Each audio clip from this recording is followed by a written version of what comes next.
بسم الله الرحمن الرحيم عم يتساءلون عن النبأ العظيم الذي هم فيه مختلفون كلا سيعلمون ثم كلا سيعلمون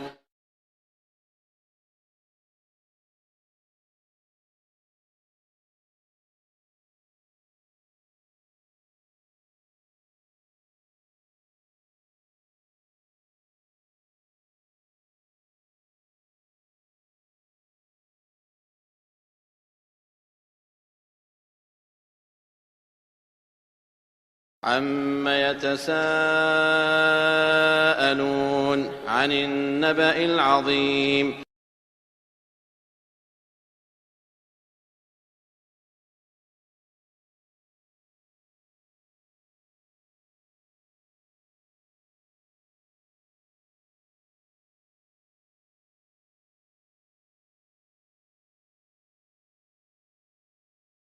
الذي هم فيه مختلفون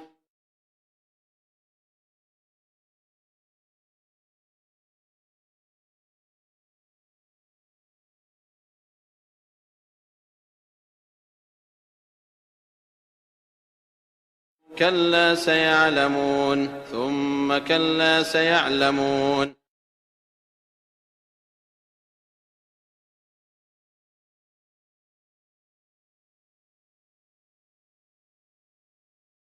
Or Allah commenting on a discussion taking place between disbelievers. There are three opinions about the word, the tafseer of the word yatasa'alun. Yatasa'alun means they're asking one another. Some of them are asking others. One opinion is this is a depiction of believers being asked by disbelievers. That's one opinion. Another opinion is this is a discourse that is taking place between the disbelievers. They're asking among each other. And a third position is that both the believers and the disbelievers are asking the Messenger of Allah sallallahu alaihi wasallam. The rajih position, the closest to true position, and the one that's supported in the text, and also with other evidences, is the one that this is a discussion taking place of the kuffar among themselves. But the thing is, we have to understand in language, when you mutually ask a question to one another, when you're discussing something with one another, it can be done for one of two reasons. It can be done because you're curious. You don't know, and you're asking somebody, and they're asking somebody else, and this is what's happening, right? So it's sort of an inquisitive intent. Another intent for asking one another is actually to undermine or to wage sarcasm at someone else.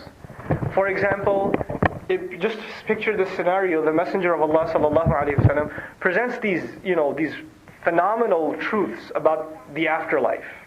Right? These huge things are going to happen. The oceans are going to boil over. The dead are going to come back to life. These huge things he's talking about. And as a means of undermining or making him look like he's insane, they say, do you know what he's talking about? No. Do you know what he's talking about? And they're kind of talking to each other. And this is a means of insulting him. Right? This tone of undermining that we even know in language today, this is the tone that they were using. Now understand and appreciate this. The one responding to this in Surah Naba is Allah. Allah is basically listening to their conversation. So there's a third party here. The messenger is obviously a listener, a party to this conversation. The believers who are making da'wah are hearing this sarcastic conversation. But from the very beginning we learn there's a third party that is also listening to this discourse. It is Allah Azza wa Jal. And now Allah is depicting His reaction to their conversation. So what we learn in the beginning of the surah is Allah has taken offense to their sarcasm. Allah has taken offense to the way they speak about the akhirah. So Allah says, amma yatasa'alun.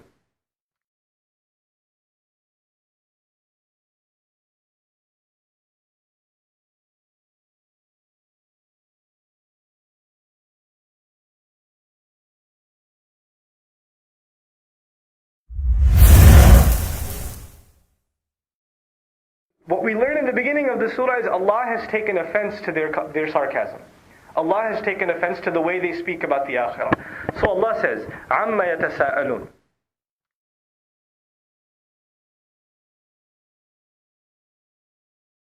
So Allah responds, amma yatasa'alun anin naba al-azim, and this is a continuation of the question. Are they really asking about an-naba al-azim? An-naba in Arabic means news, but there's another word in Arabic for news which is khabar. So So there are two words now. There's naba and there's khabar. What's the difference between naba and khabar? First of all, an-naba'u a'zam, meaning naba is a greater kind of news. It's a more important news.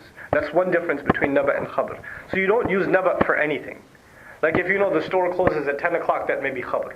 It's not naba. But you know, somebody won the election, or there's a war that started, or something huge happened, that would be considered naba. And that's how it's used in the Quran. So this is the first difference between naba and khabar. The second thing is, naba necessarily has a benefit. Also, it demands a reaction, it demands an action. It's not just something you could say, oh, that's nice, and you sit there. Like naba would be, there's a fire in the building, right? Now, what does it demand from you? I got to get out of here, or I got to tell other people there's a fire, right? So this is another difference between naba and khabar. And when Allah speaks of the next life and resurrection as naba, He's referring to its tangible nature. You know, there are other religions who feel that the afterlife is some kind of a spiritual, intangible kind of thing. But even by the use of the word naba, we know it is real, it's physical, and it's not a state of mind, it's actually a state, it's a place. Anyhow, so this is an naba al-azim. Are they really asking about this enormous, and now naba is enormous in and of itself, but Allah adds azim to it, as an adjective, as a sifa to it. So is it true that they're actually asking one another in this sarcastic tone about that enormous event? About that enormous news that is supposed to lead them to some kind of action, and yet instead of leading them to action, it's leading them to make this kind of ridicule. And then Allah adds another rhetorical question. All of this is rhetorical questions so far. الَّذِي هُمْ فِيهِ مُخْتَلِفُونَ. Alladhi actually is called ism sila, okay, ism mawsul rather, and hum fihi mukhtalifun in grammar is called silatul mawsul. All of this is an adjective of a naba. So the next ayah number 3, is actually the whole ayah is an adjective of the word an-naba. The first adjective is al-azim, and the second adjective is alladhi hum fihi mukhtalifun. And a coarse translation is that which they are themselves in disagreement in or with. Okay, they're among themselves, they are in disagreement in regards to this news. But the way the ayah is structured is in the ismiya form, in the nominal form. The benefit this has is, what this tells us is, this is something they're doing all the time. That this disagreement that they have among each other, Allah Azza wa Jal, for example, didn't say الَّذِينَ هُمْ فِيهِ يَخْتَلِفُونَ. He said الَّذِينَ هُمْ فِيهِ مُخْتَلِفُونَ. The ism fa'il is used. And the noun usage indicates something that's going on constantly. Like a noun is permanent and a verb is temporary. Then the word fihi, this prepositional phrase, has been positioned in between hum and mukhtalifun. Instead of Allah saying الَّذِينَ هُمْ مُخْتَلِفُونَ فِيهِ, which is norm in Arabic, Allah says الَّذِينَ هُمْ فِيهِ مُخْتَلِفُونَ. And what this produces is a shock. Is it really about that they are disagreeing among themselves?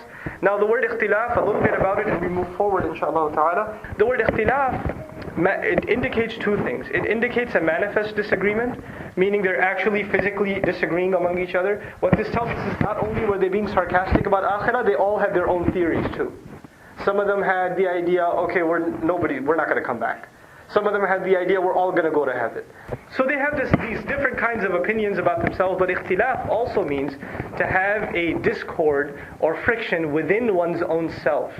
What this implies is not only did they disagree with each other, but within themselves there was uncertainty or disagreement. Sometimes they would think this, sometimes they would think that. They're not so sure. It's not like they're adamant about no, for sure there's no afterlife, or for sure we're going to be saved. They're not sure either. They're not sure. So even within themselves there's a disagreement that is taking place, and that's what Allah Azza wa Jalla depicts with these words.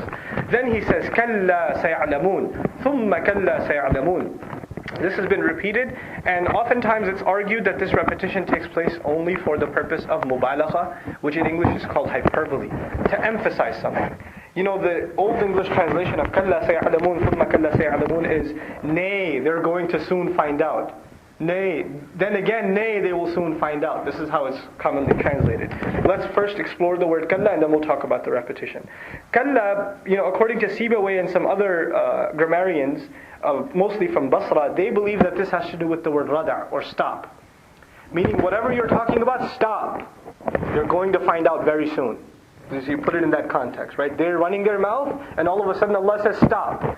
You're going to find out very soon. So that's one opinion on what kalla means. Another opinion, which is stronger actually from the language point of view, depends on where kalla is used. If you say kalla and you pause, and then you say saya'lamun, it means something. But if you say kalla saya'lamun together, then it means something else. Now if you say kalla and you pause, and then you say sayalamun, like these grammarians argue in these ayat, it is jaiz, it is allowed that you stop at kalla and then you say sayalamun. To produce that meaning, stop. Stop your nonsense. Stop this ridiculous argument. All of you be quiet. Nonsense. And then you're soon about to find out. Sayalamun. Or they're about to find out rather. But on the other hand, if you continue and you don't stop, which is what the text of the ayah is, there's no waqf, then the meaning of kalla is associated with haqqan. Truly you're going to find out. So the idea in language generally, and also in classical Arabic, when you repeat something twice, it illustrates anger or tension or friction or something like that. So that's one opinion. The other opinion, which actually a lot of the mufassirun have taken, and seems more appropriate here, is consistent with the arguments in the rest of Quran. As far as the Quran's warnings are concerned, they're basically, the warnings are of two events. Two things. One is resurrection, the day of judgment, all the events surrounding resurrection. And the second is the hellfire, one leading to the other. But the two predominant warnings are resurrection and qiyamah, and then an-nar. So there's a lot of description in the Quran of resurrection day, and there's a lot of description for hellfire. So it is believed that the first one, you're really going to find out, that first one is referring to qiyamah, and the second one is referring to hellfire. So first you're going to realize how wrong you were and how obnoxious you were in the way you were talking about the akhirah. The first time you will realize this, truly realize this, when you face qiyamah. And the second time, when you face the hellfire. These are the two places where you really get to know, right? So now, this is again the tafsir of why there is repetition between these two things.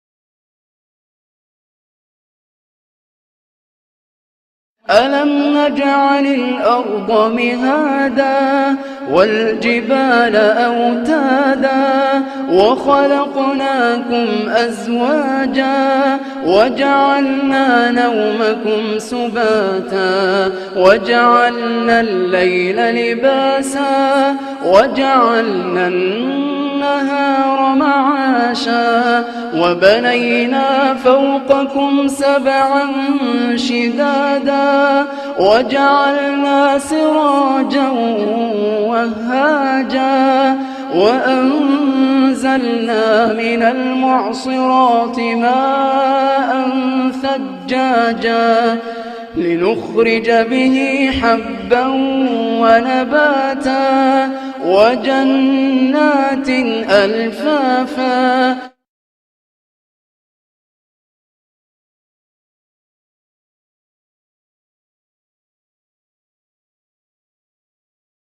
ألم نجعل الأرض مهادا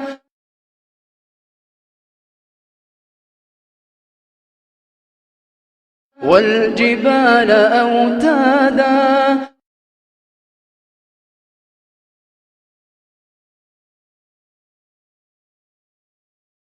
وخلقناكم أزواجا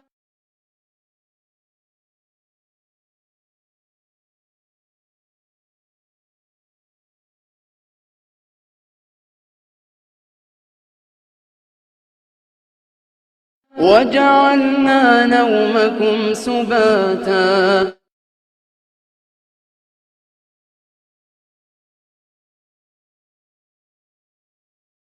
وجعلنا الليل لباسا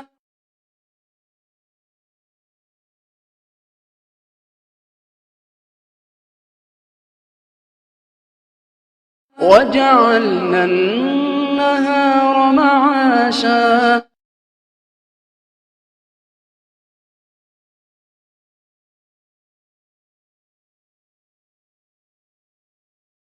وبنينا فوقكم سبعا شدادا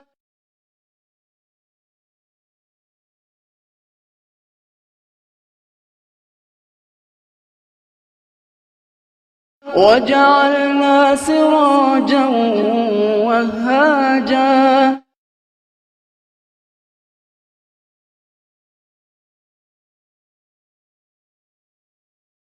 وأنزلنا من المعصرات ماء ثجاجا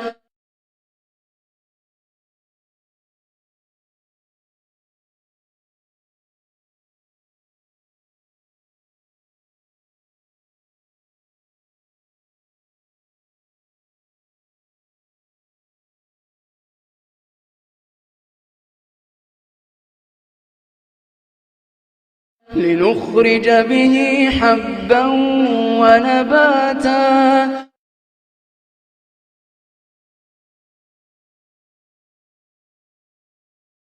وجنات ألفافا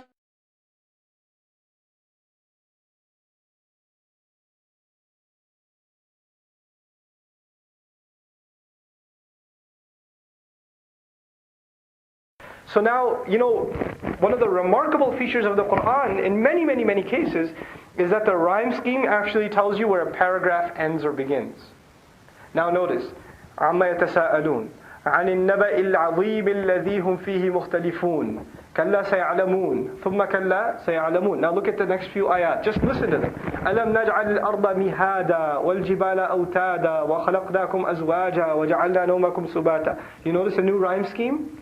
Now, again, because we're trying to study and appreciate the surah and how it's a cohesive whole and a cohesive argument, we need to understand this iltifat, this transition to another subject, which seems almost unrelated. For example, أَلَمْ نَجْعَلِ الْأَرْضَ مِهَادًا, easy translation, did we not turn the earth, did we not make the earth into a plain, a smooth plain for you?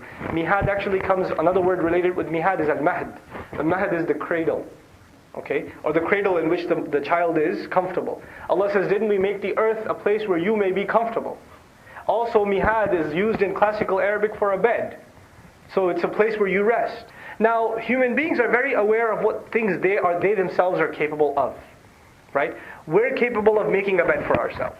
We're capable of maybe building a house for ourselves, etc., etc. Now you will find a discussion of how Allah's capability in your own visual experience, how it surpasses your own. Look at what you're able to make for yourself and compare that to the entire creation of the earth. أَلَمْ نَجْعَلِ الْأَرْضَ مِهَادًا. Or we're able to pitch tents. Literally we pitch tents. In the old times you pitch tents. Allah says, وَالْجِبَالَ أَوْتَادًا. Allah says, didn't we make the mountains or install the mountains as pegs? So a tent is known by the most important element of the tent, which is what? The peg. And this is a feature of Arabic. You call something by its most essential component. Allah says, you're able to pitch these tents. Let me show you the kinds of tents I pitch. What are the kinds of tents? وَالْجِبَالَ أَوْتَادًا. What comparison do you have in your imagination to what Allah Azza wa Jalla is capable of? وَخَلَقْنَاكُمْ أَزْوَاجًا. You didn't create a pair, you didn't create woman, man didn't create woman, woman didn't create man. We created you like this. This is not your own manufacturing. This is being given to you. You're not even capable over your own creation. Your own gender you're not capable over. Your own spouse you're not capable over, the spouses that you've been created in. So you've been created in two different genders. And this is again the creative power of Allah as manifest even on the rebel himself. The kafir himself who's listening to this. He knows even that I've been created in pairs and I'm not the one who was in charge of this. I didn't design this myself. Then Allah Azza wa Jalla goes forward and goes to the person himself. He says, وَجَعَلْنَا نَوْمَكُمْ سُبَاتًا. And we made your sleep. Naum is sleep, deep sleep. You know how Allah says in Ayatul Kursi, لَا تَأْخُذُهُ سِنَةٌ وَلَا نَوْمٌ. Sina is slumber, like sleepiness, drowsiness, and naum is deep sleep. Right? So Allah says He made your deep sleep subata. Literally, this subat means that cuts off. It cuts off. So Allah speaks of night as something that cuts you off. What does it cut you off from? First of all, it cuts your body off from what? Your soul. Your soul departs from your body. Then it cuts you off from your daily affairs, your work, your business, your concerns. You're cut off from everything in life as soon as you hit deep sleep. It's like you're dead to the world. You can't go, no matter how long you try to avoid your sleep, in the end you will be overpowered by it. And this is the power Allah has on even the one who disbelieves. وَجَعَلْنَا اللَّيْلَ لِبَاسًا. And we made the night a means of garment. Why is the night called a garment? Because the idea is it covers you up. It takes over you like a blanket. And the garment is something you hide underneath. And you know, people hide in the night. Crimes take place in the night. Secrets are associated with the night. Ambush is associated with the night. Robbery is associated with the night. Right? These are the things that are associated with night because it's secrecy. But the other thing here that's illustrated is, this is a libas, this is a cloth that is put on you that you don't have the power to take off. So Allah Azza wa Jal made the night manifest over you. Another means by which a creation of Allah overpowers all of the creations on the earth, the night. وَجَعَلْنَا اللَّيْلَ لِبَاسًا وَجَعَلْنَا النَّهَارَ مَعَاشًا. And we made the bright day, the morning time, or the daytime, a means of livelihood and a time of livelihood. These are the two implications of ma'ash. That the daytime is a means by which people earn their income, and this is particularly true in the desert because there are very few patches of desert where there's actually farmland. And those are the critical aspects of desert life because that's where the food for the entire region is coming. And that food will not grow until it gets what? Sunlight. So the daytime is a means by which life is delivered. And then also this is the time in which business takes place and most work takes place. It's in the daytime. Even today in the most modern of times, the stock market opens up in the morning. So this is the time for which it's installed for earning one's income and getting ma'ash, a means of livelihood. Then Allah speaks finally, وَبَنَيْنَا فَوْقَكُمْ سَبْعًا شِدَادًا. So now again, here, وَبَنَيْنَا, Allah didn't just say, وَبَنَيْنَا سَبْعًا شِدَادًا. We constructed 7 intense skies, or 7 intense, powerful, flawless heavens. Rather, He added فَوْقَكُمْ. We constructed above you. We constructed above you these 7 heavens. Now compare whatever you've been able to construct as human beings to what Allah has constructed. سَبْعًا شِدَادًا. Subhanallah.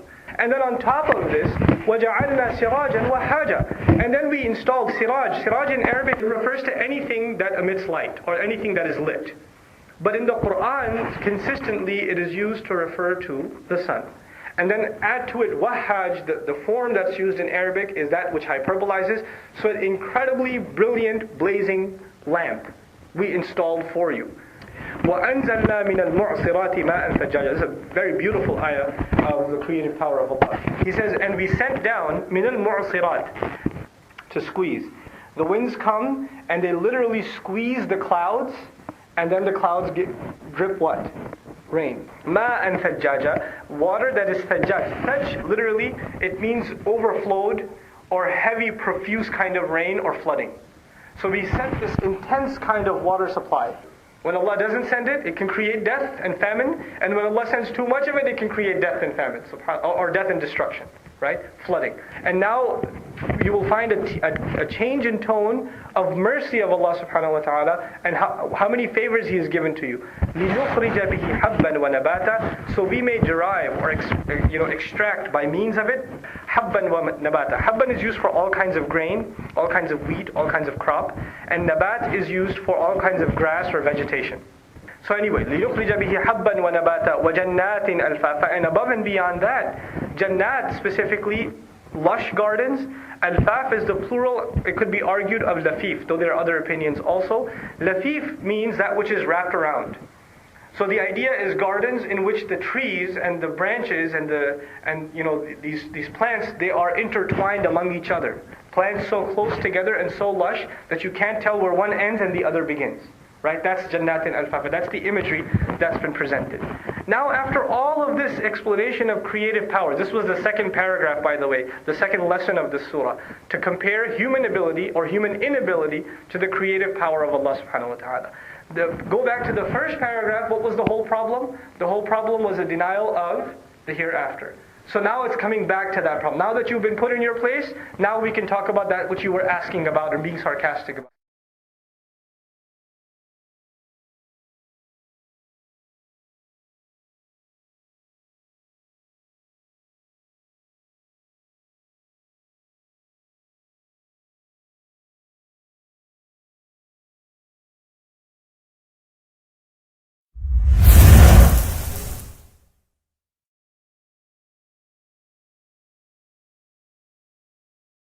إن يوم الفصل كان ميقاتا يوم ينفخ في الصور فتأتون أفواجا وفتحت السماء فكانت أبوابا وسيرت الجبال فكانت سرابا إن جهنم كانت مرصادا للطاغين مآبا لابثين فيها أحقابا لا يذوقون فيها بردا ولا شرابا إلا حميما وغساقا جزاء وفاقا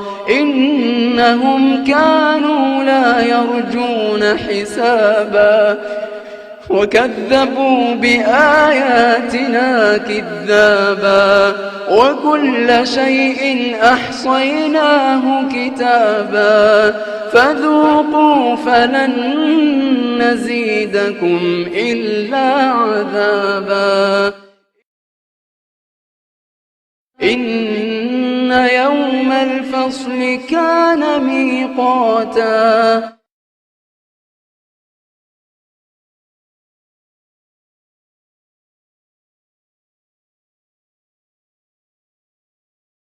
يوم ينفخ في الصور فتأتون أفواجا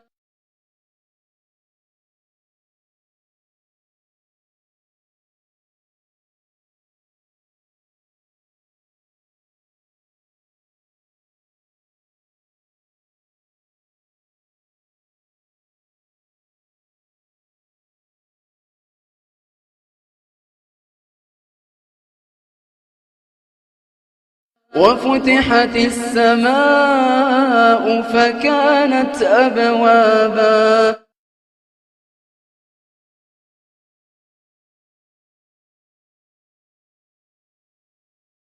وسيرت الجبال فكانت سرابا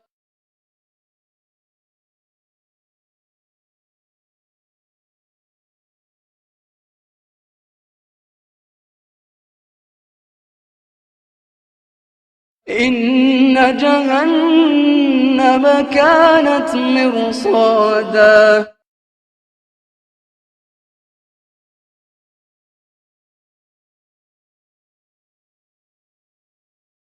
للطاغين مآبا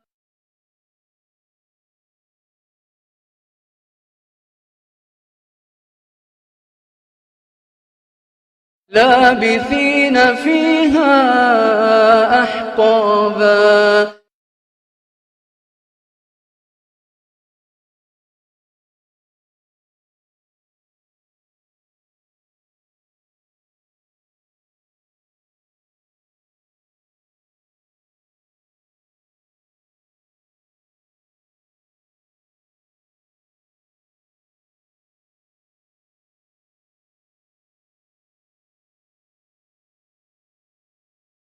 لا يذوقون فيها بردا ولا شرابا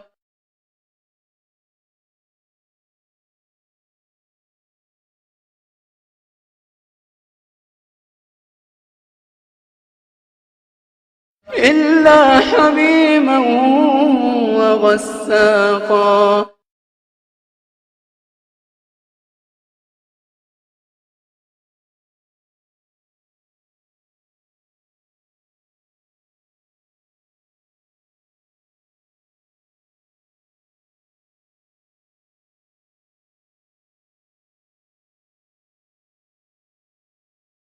جزاء وفاقا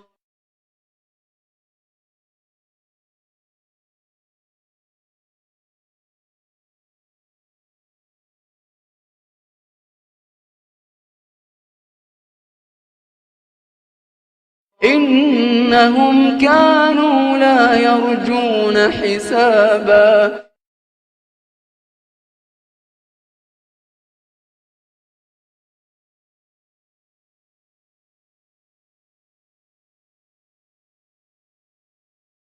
وكذبوا بآياتنا كذابا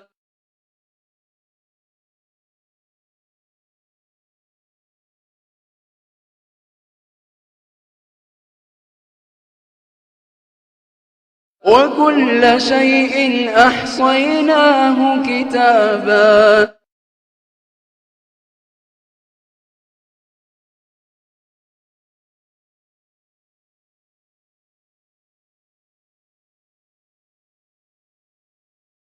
فذوقوا فلن نزيدكم إلا عذابا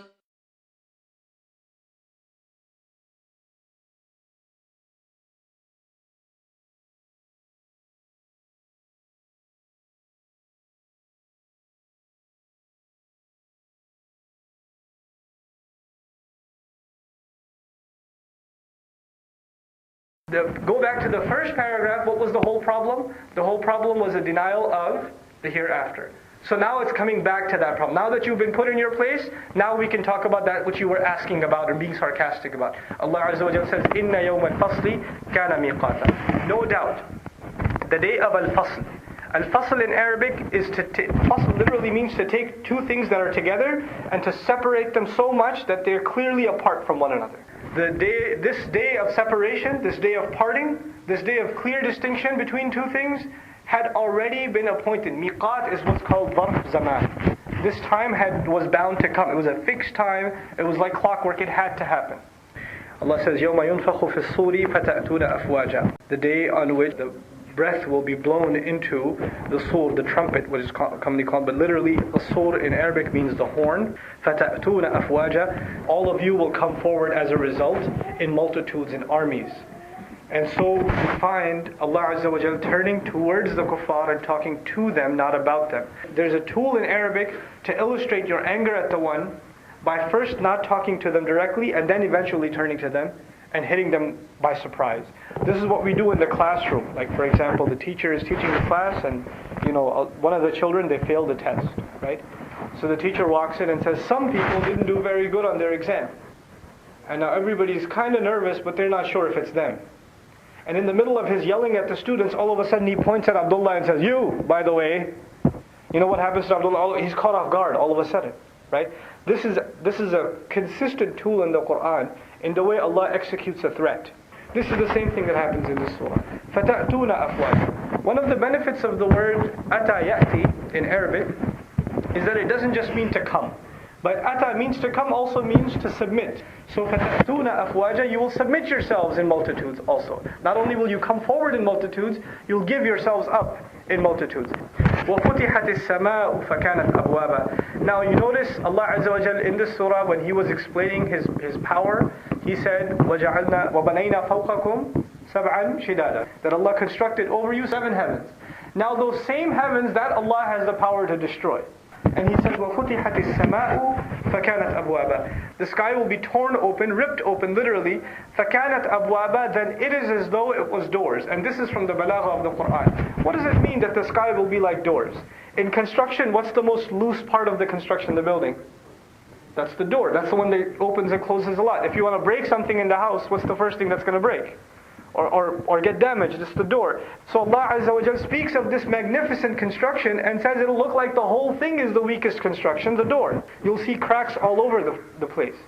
Now He speaks of those same mountains, and He says, وَسُيِّرَتِ الْجِبَالِ. سُيِّرَتِ الْجِبَالِ is used for something that moves easily. This is the word used for smooth. Like if you're casually walking around, then you're doing tasir. No effort. If you're running, that's a little different, right? But if you're just casually moving, this is tasir. Allah says that the mountains will be moving with ease. The last thing you would associate with movement, not to mention casual movement, is the mountain. But Allah says, وَسُيِّرَتِ الْجِبَالِ, and then He adds فَكَانَتْ سَرَابًا. And this has multiple effects. The first effect, first of all, sarab means a mirage. Literally, it means a mirage. Then they'll turn into a mirage, meaning like, you know how a mirage floats in the air? So it'll be almost like the mountains are floating. When the human eye will see the mountains moving, they're not going to believe it. What are they going to think? It's going to appear to them as though this is a mirage. This can't really be happening. فَكَانَتْ سَرَابًا. Then Allah Azza wa Jal now comes to the point. You see, there were 2 warnings, right? كَلَّا سَيَعْلَمُونَ ثُمَّ كَلَّا سَيَعْلَمُونَ. There were 2 of them. The first one was for the day of judgment. That is, إِنَّ يَوْمَ الْفَصْلِ كَانَ مِيقَاتًا يَوْمَ يُنْفَخُ فِي الصُّورِ فَتَأْتُونَ أَفْوَاجًا وَفُتِحَتِ السَّمَاءُ فَكَانَتْ أَبْوَابًا وَسُيِّرَتِ الْجِبَالُ فَكَانَتْ سَرَابًا. Now all of this was the first كَلَّا سَيَعْلَمُونَ الْقِيَامَةِ يَوْمَ الْفَصْلِ. What's the second كَلَّا سَيَعْلَمُونَ? Soon they're going to find out again. This is Jahannam. This is the second time they're going to find out. So Qiyamah and then An-Nar. Now we go forward, we find the next depiction. إِنَّ جَهَنَّمَ كَانَتْ مِرْصَادًا. No doubt the hellfire has always been waiting in ambush. Mirsad, there's another word that's related to it, marsad. This comes from rasada in Arabic. This refers to the one who is trying to ambush. That's marsad. Mirsad, which is a different word, is a place ideal for ambush. Allah describes the hellfire as a place that's been hiding and waiting to attack. That's how it's been described. كَانَتْ مِرْصَادًا. Then, who is it in ambush for? لِلطَّاغِينَ مَآبًا. It is in ambush for al-taghin. Allah didn't say here al-kafirin or al-mushrikeen. So many other words could have been al-zalimin, al-fasiqeen. Specifically the word used here is al-taghin. Because this is not talking about the kufr is the outside. What's on the inside? It's tughyan. It's rebellion. I want to do what I want to do. So Allah says this ambush of the hellfire, it's waiting in ambush for who? For the rebellious. And then He says ma'aba, a place that they will have to keep going back to. Meaning it illustrates they're going to try to escape and it keeps sucking them back in. لِلطَّاغِينَ مَآبًا, a place where you come back to rest. You can't get away from it. لَابِثِينَ فِيهَا أَحْقَابًا. This is a very important ayah. Ahqaba is the plural of haqb. A haqb is 80 years, every day of which is 1,000 years. Regardless, even if it's 80 years and every day is 1,000 years, is that infinite or finite? In the end, that's finite, right? So it led some mufassirun to argue, and this has been negated thoroughly, that the hellfire in the end will end. It won't be there the whole time. But actually, Hasan al-Basri rahimahullah commented that Allah didn't say haqban, He said ahqaban. Haqban would have been one set of 80 years, every day of which is 1,000 years. But Allah said ahqaban, which means they are multiple. So He says the jama', the plural, illustrates that there's no end to it. When you finish one haqb, what happens? The next haqb begins. When you finish the second one, the next one begins, and so on and so forth. And it's an endless series of plurals. The kafir would think, I have spent an entire haqb, maybe I'm done. As soon as that false hope takes over him, the next haqb begins. Now we speak of the two kinds of torture that Allah highlights in this surah.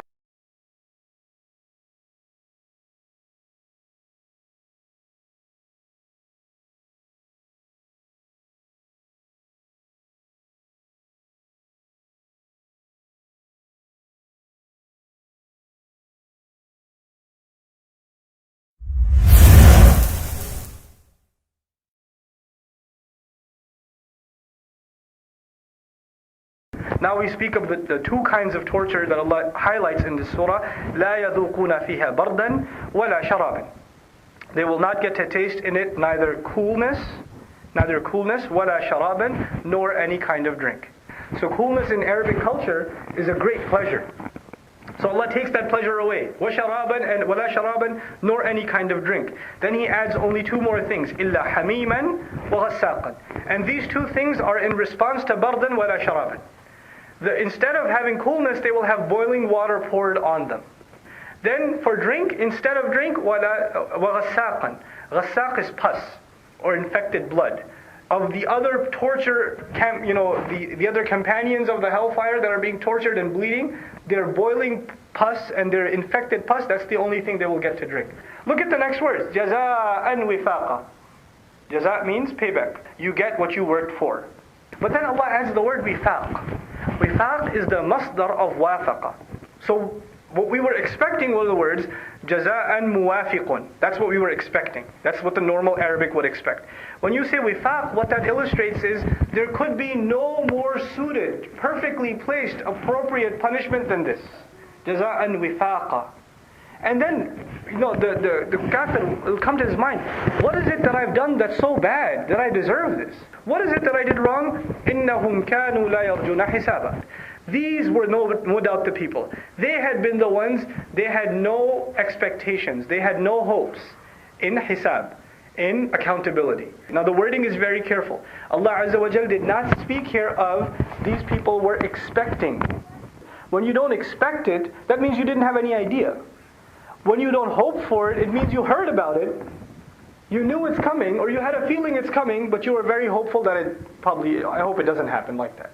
So here again, إِنَّهُمْ كَانُوا يَرْجُونَ حِسَابًا. This is their first crime. This crime was on the inside. But then that false hope led them to do something on the outside. وَكَذَّبُوا بِآيَاتِنَا كِذَّابًا. So there's the inside of the kafir and the outside of the kafir in two ayat. The inside of the kafir is إِنَّهُمْ كَانُوا لَيَرْجُونَ حِسَابًا. The outside is وَكَذَّبُوا بِآيَاتِنَا كِذَّابًا. They lied against our ayat. This means many things. First of all, they lied themselves. Second, they lied against the miraculous ayat of Allah. Then Allah Azza wa Jalla says, وَكُلَّ شَيْءٍ أَحْصَيْنَاهُ كِتَابًا. Each and every last thing we have completely encompassed. أَحْصَيْنَا. Ihsa in Arabic, in modern Arabic it means to count. Right? Like adada, also to count. But there's a difference between ad and ihsa. And the difference is ihsa is to count something and to protect it also, to archive it and to save it. Kitaba in a record, in a written document. فَذُوقُوا. This is the ayah that is the worst ayah of adab. Every time they try to get out of the punishment, they are entered into a one that is worse than the one they came out of. Anyhow, فَذُوقُوا. Allah says, then go ahead and taste. Go ahead and taste. Now if you look, if the ayat before, كَذَّبُوا بِآيَاتِنَا كِذَّابًا. They lied against. Third person, right? It was ba'id, it was far away. All of a sudden, فَذُوقُوا. Then as a result, all of you taste. This is you, not they. That this transition from third person to second person, it illustrates how intense the anger of Allah is. But according to other excerpts from the Quran, we learn that on the day of resurrection, Allah will not address them. Allah will not address them directly. This is part of their punishment. فَذُوقُوا فَلَنْ نَزِيدَكُمْ إِلَّا عَذَابًا. Then go ahead and taste. And then thus we will not increase you. As a result, we are not going to increase you in anything except further punishment. What will they be begging for? They'll be begging for some sharab, some coolness. But Allah says the only thing that will be increased for you is further punishment, worse than the one that was there before.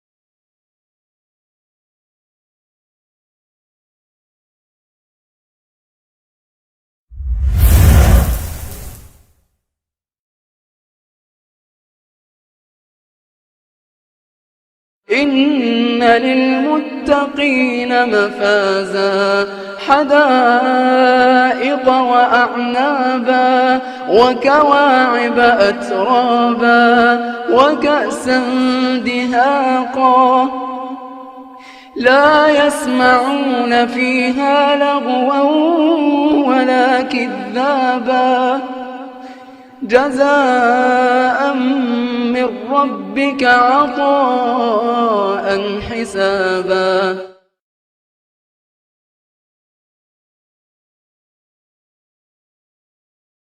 إن للمتقين مفازا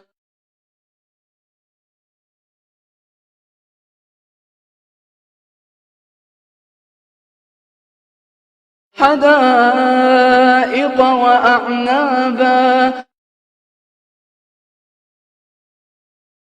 وكواعب أترابا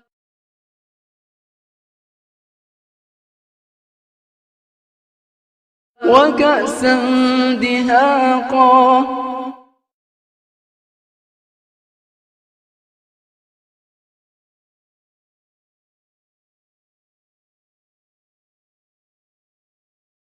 لا يسمعون فيها لغوا ولا كذابا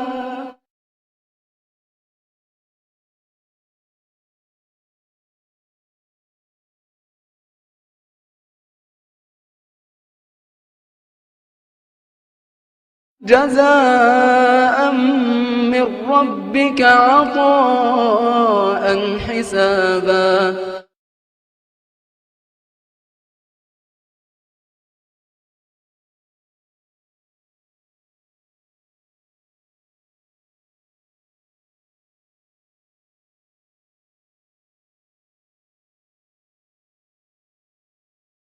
All the pages have been turned, the flip side, on the other side. You see in the surah there are mukhatabain. There are two audiences. There's the kuffar and there's also the muttaqeen. And when Allah speaks about the muttaqeen, He's also speaking to them. He's giving them counsel also. And talking about them, he says, "Inna lilmuttaqina mafaza." It is only for the people of taqwa. Not even mu'mineen here. Not inna lilladhina amanu, but inna lilmuttaqin, the people of taqwa. Why? Specifically why? In the context of these ayat, at-taqwa refers to two things. Commonly it is translated as fear, right? Fear of Allah, taqwallah. But that's not entirely correct. That's khawfullah. Like inni akhafullah we heard when Iblis says inni akhafullah rabbal alameen. But what here, taqwa, what it refers to is the precautions you take as a result of fear. The things you do because you're afraid. So when you lock your doors at night at the house, you are exercising taqwa. Taqwa is a feeling that results in some kind of action. You do something to change or to protect yourself, to help yourself. This is taqwa. So now, inna lilmuttaqina, those people who engaged in taqwa, who had the fear, who were afraid as a result of what they just heard, and it translated into action, what do they have for them? Only for them, mafazan. Mafaz could be masdar and zarf. What that means is they will have success, and they will have the place of success, and they have an appointed time where they will enjoy the success. All three meanings in one word. Hada'iqa wa a'naba. Then Allah describes that, at least the place part of it, and it gives a badal for it. Hada'iq, gardens. And you know, hadiqa is an interesting word in Arabic. It refers to a garden that has a high fence, like a tall wall or a high fence around it. So it's a private kind of garden. Nobody else has access, it's yours only. Okay, this is hadiqa as opposed to Jannah. It's a little bit different. Okay, and then also hada'iq, one of the words that's related to is hadaqa, which literally refers to the pupil of the eye because it's surrounded by beautiful color. So it's a garden surrounded by beauty. That's one of the implications of this garden. So hada'iq, multiple gardens, wa a'naba, and grapes. So this is a food that has drink in it already, right? So two things in one, subhanallah. Wa kawa'iba atraba. Kawa'ib is the plural of ka'ib. Ka'ib is a gorgeous or really beautiful young woman, and they've been described as atraba, that there will be multiple of them for the believers, the hur, and the atrab means that they will be equal in age, or they will be the right companions, the most compatible form of companions, atraba. And then Allah says, وَكَأْسًا دِهَاقًا. And ka's in Arabic, nowadays it means a cup, or it means a glass. In classical Arabic, ka's was only used when the glass is full of wine or some expensive drink. That's the only time they would use ka's. Otherwise they would use other words for a glass. So here we find ka'san dihaqa, meaning these glasses will be full of expensive or exotic kinds of drinks. And then dihaqa, sparkling and splashing, meaning that the color of the drinks will be exotic and it will be splashing. Allah says, لا يسمعون فيها لغوا ولا كذابا. Subhanallah. They will not hear in fiha, meaning in those gardens, they will not get to hear laghwan wala kidhaba. Lahu means useless talk. Useless talk. And kidhab is when someone lies against someone else. Why is it that these two things Allah specifically mentions? In the beginning of the surah there was amma yatasa'alun 'anil naba'il 'azim alladhi hum fihi mukhtalifun. This was lahu. They were making useless talk about the akhirah. Allah says, don't worry believers, when you get there, you won't have to hear any of this. وَلَا كِذَّابًا. And then the other thing they get, the believers who are working for the deen, you know what they hear all the time? They hear kizzab. They hear kizzab in the media. They hear takdeeb when people lie against the messengers and spread false rumors about them and insult them. They hear things about the book of Allah subhanahu wa ta'ala. This is all kizzab. These are painful things that the believer hears. So Allah says they won't be tortured with these kinds of words anymore. لا يسمعون فيها لغوا ولا كذابا. جزاء من ربك. And all of these beautiful depictions, first Allah says جزاء من ربك. Now notice when it came to the kuffar, Allah says جزاء وفاقا. And He stopped. Wifaq means exact. Not more, not less, exact. Allah did not say wifaq for Jannah. Why? Because He will give us what we deserve and also more. Right? So He says jaza'an min rabbik. Then here He says min rabbika. Rabb, the one who gives, the one who takes care of, the one who provides, the one who nourishes, the one who creates. All of these positive terms or connotations are included inside the word Rabb. It's a merciful word. Rabb was not used with them. Allah said jaza'an wifaqan min rabbihim. No min rabbihim. There's no mention of the Rabb because there's no mention of mercy next to them. Here Allah mentions His mercy, min Rabb. But He doesn't just say from the Lord or Rabbis samawat, that's later, min rabbika. From your Lord, O Muhammad sallallahu alayhi wa sallam. And we know when Allah speaks to His messenger, those are the most merciful places in the Quran. So another degree of mercy has been added because Allah didn't just say Rabb, He said Rabbika, your Lord, Muhammad sallallahu alayhi wa sallam. Then he added two more words. These are very beautiful words. We already know there's going to be more, because he didn't say wifaq. But he adds even more on top of this. He says ata'an. Ata is when you give someone something that they don't deserve, a gift. This is ata. So Allah says, first of all, ata'an. They will be showered with gifts. Then he says hisaban. Hisaban is not, those of you that speak Urdu, don't think of hisab in Urdu, hisab. This is something else, hisab. So Allah says He will give so much to the point where the believer will have to say, no more ya Allah, I have enough. So jaza'an min rabbika ata'an, and then hisaban. May Allah make us worthy of this day.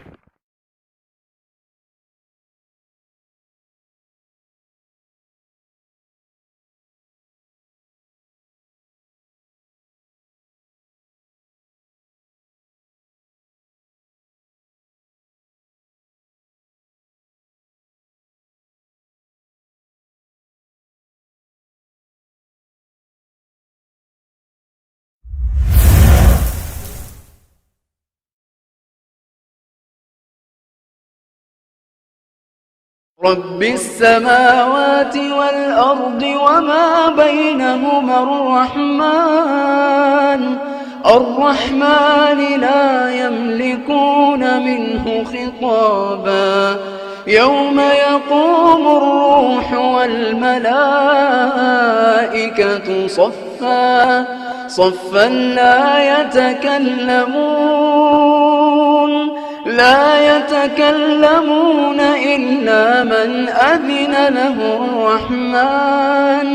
إلا من أذن له الرحمن وقال صوابا ذلك اليوم الحق فمن شاء اتخذ إلى ربه مآبا إنا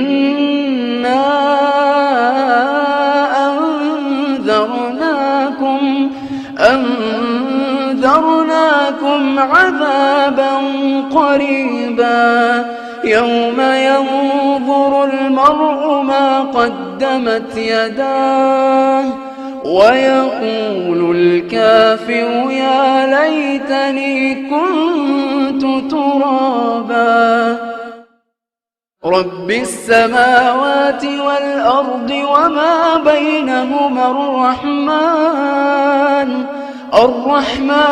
لا يملكون منه خطابا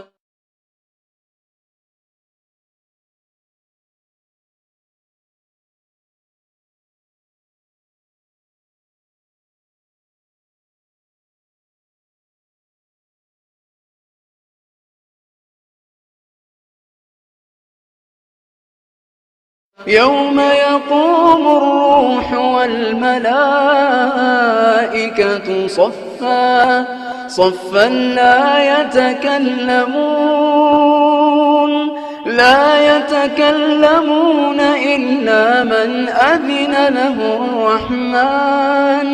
إلا من أذن له الرحمن وقال صوابا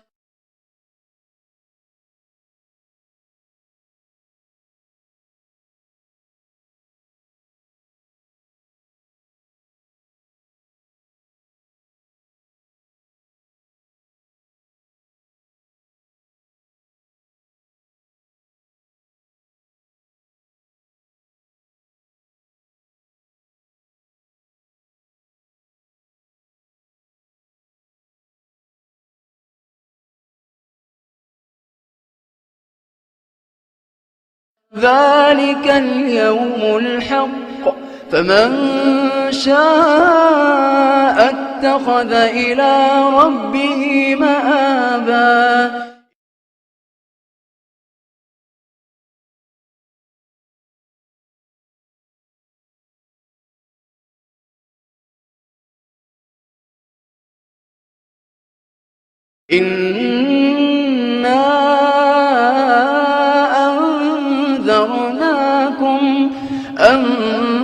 أنذرناكم عذابا قريبا يوم ينظر المرء ما قدمت يداه ويقول الكافر يا ليتني كنت ترابا.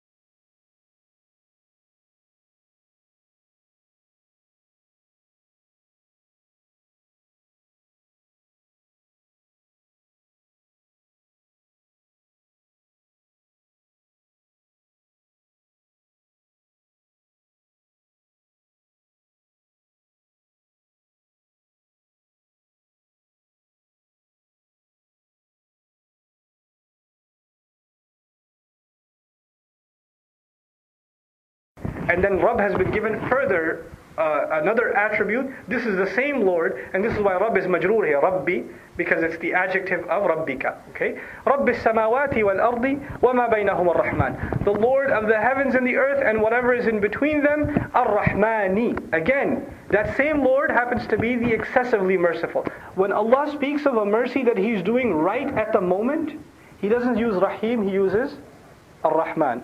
Rahim is general, it's potential mercy. Allah is always merciful, yes. But when there's a special occasion of mercy, then Allah doesn't just say Ar-Rahim, He says Ar-Rahman. So Ar-Rahman is used here because the special mercy is being given to the believers on the day of resurrection. لا يملكون منه خطابا. They will have no control. They will have no ability, no power whatsoever. And then this is the case of the kuffar. لا يملكون منه خطابا is for the kuffar. But then Allah says something else. لا يوم يقوم الروح والملائكة. So the day on which Jibreel alayhi salam, ar-ruh will stand, wal-malaika, and the angels. So ar-ruh wal-malaika. What's interesting is in other places in the Quran, we find the reverse sequence. تَنَزَّلُ الْمَلَائِكَةُ وَالْرُوحُ. Right? Here we find the ruh and the angels. There's a reversal in the sequence. Why? One of the scholars of Balagha, for example, Al-Sha'rawi rahimahullah, commented on this. And he said that whenever you find movement, a lot of movement, then angels are associated with going up and down in constant movement. And there you find malaika mentioned first. And when you find responsibility, then who has the most responsibility among the angels? It is Jibreel alayhi salam, so he is mentioned first. So here, this is the place of the utmost responsibility, standing before Allah on Resurrection Day, so Jibreel alayhi salam has been mentioned first. Allah says even a ruh will be standing, and all of the angels will be standing in front of Allah subhanahu wa ta'ala, saffan, standing in straight rows, لا يتكلمون, they won't be uttering a word, إلا من أذن له الرحمن, except for the one who the most merciful has given permission. وقال صوابا, and even if he does speak, he will say that which is true. Now, ذلك اليوم الحق. There's three grammatical ways to look at ذلك اليوم الحق. One way to look at it is ذلك is مبتدا and اليوم الحق is khabar. What that would mean is that is the true day. The translation would be that is the true day. Another way of looking at it is ذلك اليوم الحق. That day is the truth. So ذلك اليوم is the mubtada and al-haq is the khabar. And ذلك اليوم الحق, the third way of looking at it is that you should know that in fact this, what we're talking about, this is that day, that true day that is coming. So it's a fragment altogether. But the rajih, the closest to correct opinion, which is endorsed by the majority of the Ahl Sunnah Mufassirun, is ذلك اليوم is mubtada and al-haq is khabar. In other words, that day is in fact the ultimate truth. فَمَنْ شَاءَ اتَّخَذَ إِلَىٰ رَبِّهِ مَآبًا. Then whoever wants, let him find ma'ab towards his Lord. Let him hold on. Ittakhadha means to hold on to something. Not just to hold, but to hold on to it. So whoever wants, let him hold on to a path that will lead towards his Lord. And it be a ma'ab. Now ma'ab was used already in the surah. Right? Allah Azza wa Jalla spoke about Jahannam being ma'ab. Right? But now He's speaking about another ma'ab. You want a place of return towards your Lord. So whoever may want, let him find a refuge, find a place of return towards their Lord. And then in conclusion of this surah, Allah Azza wa Jalla says, Inna andarnakum. Allah did not just say andarnakum. Andarnakum means we have warned you. We have warned you. Inna andarnakum means it is no doubt we who have warned you. not anyone else.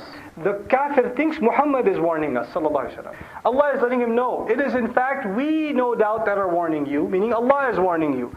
Don't think this is warnings of a man. This is the warnings of the Lord of the worlds. Inna anzarnakum adaban qariban, of a punishment that is near. We said before, remember, sayalamun thumma kalla sayalamun, the sa was for closeness, the conclusion is also closeness. يَوْمَ يَنْظُرُ الْمَرْءُ مَا قَدَّمَتْ يَدَاهُ, the day on which every single individual person will see whatever their hands sent forward. This is an expression in the Quran commonly misunderstood. What it means is most of our actions are done by what? Our hands. And when our hands do an action, where does it go? It gets recorded. And then it gets sent forward. So the idea is whatever you've done is basically already been archived and sent on record, and it will be brought out of those archives and displayed before you on a day that is coming ahead. وَيَقُولُ الْكَافِرُ, and as a result, the disbeliever will say on that day, in other words, يَا لَيْتَنِي كُنْتُ تُرَابًا. Really, there are no words in English that depict the power of يَا لَيْتَنِي. Ya laytani, the closest thing in our times, is a person who is so sad and so scared and so overwhelmed that they don't have any words. When you're speechless and dumbfounded, kuntu turaba, if only I had been reduced to nothing but dust. If I was nothing but dust. So on this, before this comes, this arrogant kafir is walking around in arrogance, thinking that he has no accountability. إِنَّهُمْ كَانُوا لَا يَرْجُونَ حِسَابًا. And on that day he's hoping he was nothing. He was reduced to dust.